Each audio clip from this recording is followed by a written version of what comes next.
नमस्कार मित्रांनो, स्वागत आहे तुमचं आपल्या समाज सुधारक चॅनलवर. आपल्या भारताच्या इतिहासात असे अनेक महापुरुष होऊन गेले, ज्यांनी केवळ विचारांनीच नव्हे तर आपल्या कृतीने संपूर्ण जगाला दिशा दिली. आज आपण जाणून घेणार आहोत अशाच एका महान व्यक्तिमत्वाचा जीवनप्रवास, ज्यांनी सत्य आणि अहिंसेच्या बळावर जगातील सर्वात बलाढ्य साम्राज्याला झुकवलं. हो, आपण बोलतोय राष्ट्रपिता महात्मा गांधी यांच्याबद्दल. आज आपण बापूंच्या आयुष्यातील महत्त्वाच्या घटनांचा आणि त्यांच्या संघर्षाचा आढावा घेणार आहोत. चला तर मग सुरू करूया भाग पहिला. भाग 1. जन्म आणि बालपण. मोहनदास करमचंद गांधी यांचा जन्म 2 ऑक्टोबर 1869 रोजी गुजरातच्या पोरबंदरमध्ये झाला. त्यांचे वडील करमचंद हे दिवाण होते, तर आई पुतळीबाई अत्यंत धार्मिक होत्या. लहानपणी मोहनदास स्वभावाने खूप लाजाळू होते.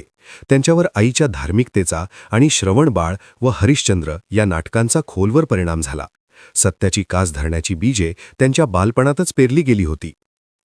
भाग 2. शिक्षणासाठी विलायत गमन. वयाच्या 18व्या वर्षी मोहनदास वकिलीचे शिक्षण घेण्यासाठी लंडनला गेले. सुरुवातीला त्यांनी तिथल्या संस्कृतीत मिसळण्याचा प्रयत्न केला. इंग्रजी नृत्य आणि संगीत शिकण्याचा प्रयत्न केला. मात्र लवकरच त्यांना जाणीव झाली की हे त्यांचे ध्येय नाही. त्यांनी आपल्या आईला दिलेले मांस, मद्य आणि परस्त्रीपासून दूर राहण्याचे वचन पाळले आणि शाकाहाराचा प्रचार सुरू केला. भाग 3. दक्षिण आफ्रिकेतील तो अपमान. वकिली संपवून भारतात परतल्यावर त्यांना दक्षिण आफ्रिकेत एका केससाठी बोलावण्यात आले. तिथे पीटर मारिट्सबर्ग स्टेशनवर केवळ काळे असल्यामुळे त्यांना रेल्वेच्या पहिल्या वर्गातून बाहेर फेकून दिले. थंडीत कुडकुडत असताना गांधीजींनी ठरवले की हा अन्याय केवळ त्यांचा नाही तर संपूर्ण भारतीय आणि कृष्णवर्णीय समुदायाचा आहे. येथूनच खऱ्या महात्म्याचा जन्म झाला. भाग 4. सत्याग्रहाचा पहिला प्रयोग. दक्षिण आफ्रिकेत भारतीयांवर होणाऱ्या अन्यायाविरुद्ध गांधीजींनी नाताळ इंडियन काँग्रेसची स्थापना केली. तिथेच त्यांनी सत्याग्रह हे शस्त्र शोधले.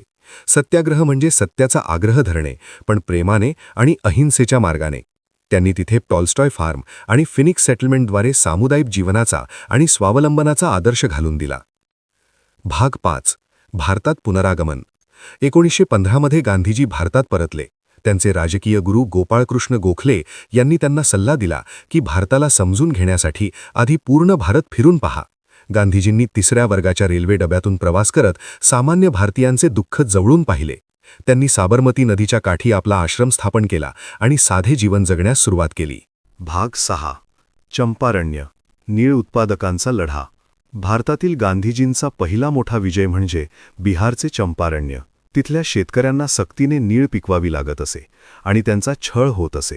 गांधीजींनी तिथे जाऊन शेतकऱ्यांमध्ये आत्मविश्वास जागवला. ब्रिटिशांना वाकायला लावून त्यांनी शेतकऱ्यांना न्याय मिळवून दिला. या आंदोलनानंतरच त्यांना बापू आणि महात्मा या पदव्यांनी ओळखले जाऊ लागले. भाग 7. खेडा आणि अहमदाबाद लढा. गुजरातच्या खेडा जिल्ह्यात दुष्काळ असूनही कर वसुली सुरू होती. तिथे गांधीजींनी करबंदीची चळवळ यशस्वी केली. त्याचवेळी अहमदाबादमधील गिरणी कामगारांच्या पगारासाठी त्यांनी पहिले उपोषण केले. अहिंसक मार्गाने आपले हक्क कसे मिळवायचे हे त्यांनी कामगार वर्गाला शिकवले. यामुळे गांधीजींची व्याप्ती ग्रामीण भागापासून शहरापर्यंत पोहोचली. भाग 8. रौलेट ॲक्ट आणि जालियनवाला बाग हत्याकांड. ब्रिटिश सरकारने भारतीयांचे स्वातंत्र्य हिरावून घेण्यासाठी रौलेट ॲक्ट आणला. गांधीजींनी याला काळा कायदा म्हटले. या विरोधात शांततामय निषेध सुरू असतानाच पंजाबमध्ये जालियनवाला बाग हत्याकांड घडले. या घटनेने गांधीजी हादरून गेले आणि त्यांनी ठरवले की आता ब्रिटिशांशी असहकार केल्याशिवाय पर्याय नाही. भाग 9. असहकार आंदोलन. 1920 मध्ये गांधीजींनी असहकार आंदोलन सुरू केले. सरकारी पदव्यांचा त्याग, शाळा कॉलेजवर बहिष्कार आणि विदेशी कपड्यांची होळी करण्यात आली. स्वराज्य एका वर्षात हा त्यांचा मंत्र होता. संपूर्ण देश या आंदोलनात सामील झाला होता. मात्र चौरी चौरा येथे हिंसाचार झाल्यामुळे गांधीजींनी तत्काळ हे आंदोलन मागे घेतले, कारण त्यांना तत्वाशी तडजोड मान्य नव्हती. भाग 10. खादी आणि चरखा. गांधीजींसाठी खादी केवळ कापड नव्हते, तर ते स्वयंपूर्णतेचे प्रतीक होते. त्यांनी भारतीयांना चरख्यावर सूत कतायला लावून स्वदेशीचा मंत्र दिला. परकीय कापडावरचं अवलंबित्व कमी करून ग्रामीण भागाला आर्थिक बळ देणे हा त्यांचा उद्देश होता. खादी घाला आणि देशाला स्वतंत्र करा हा संदेश घराघरात पोहोचला. भाग 11. ऐतिहासिक दांडी यात्रा. मिठासारख्या जीवनावश्यक वस्तूवर ब्रिटिशांनी लावलेला कर अन्यायकारक होता. तो मोडण्यासाठी गांधीजींनी 1930मध्ये साबरमती ते दांडी अशी 241 मैलांची पदयात्रा काढली. दांडी यात्रा हा जागतिक इतिहासातील एक मैलाचा दगड ठरला. दांडीच्या किनाऱ्यावर चिमूटभर मीठ उचलून त्यांनी ब्रिटिश साम्राज्याच्या पायाला धक्का दिला आणि सविनय कायदेभंगाची चळवळ देशभर पसरली. भाग 12. येरवडा कारावास आणि पुणे करार. मिठाच्या सत्याग्रहामुळे गांधीजींना पुण्यातील येरवडा तुरुंगात ठेवण्यात आले. याच काळात दलितांच्या स्वतंत्र मतदारसंघावरून वाद निर्माण झाला होता. हिंदू समाजात फूट पडू नये म्हणून गांधीजींनी उपोषण केले. शेवटी डॉक्टर बाबासाहेब आंबेडकर आणि गांधीजी यांच्यात ऐतिहासिक पुणे करार झाला, ज्यामुळे राखीव जागांचे तत्त्व मान्य करण्यात आले आणि ऐक्य टिकून राहिले. भाग 13. हरिजन सेवा आणि ग्रामोद्योग. गांधीजींनी अस्पृश्यतेविरुद्ध मोठे युद्ध पुकारले. त्यांनी अस्पृश्य मानल्या जाणाऱ्या बांधवांना हरिजन म्हणजे देवाची माणसे असे नाव दिले. हरिजन नावाचे वृत्तपत्र सुरू करून त्यांनी समाजातील जातभेद दूर करण्याचा प्रयत्न केला. खेड्यांकडे चला असा संदेश देऊन त्यांनी ग्रामोद्योगांना चालना दिली, कारण भारताचा आत्मा खेड्यात वसलेला आहे असे त्यांचे ठाम मत होते. भाग 14. सेवाग्राम आश्रम.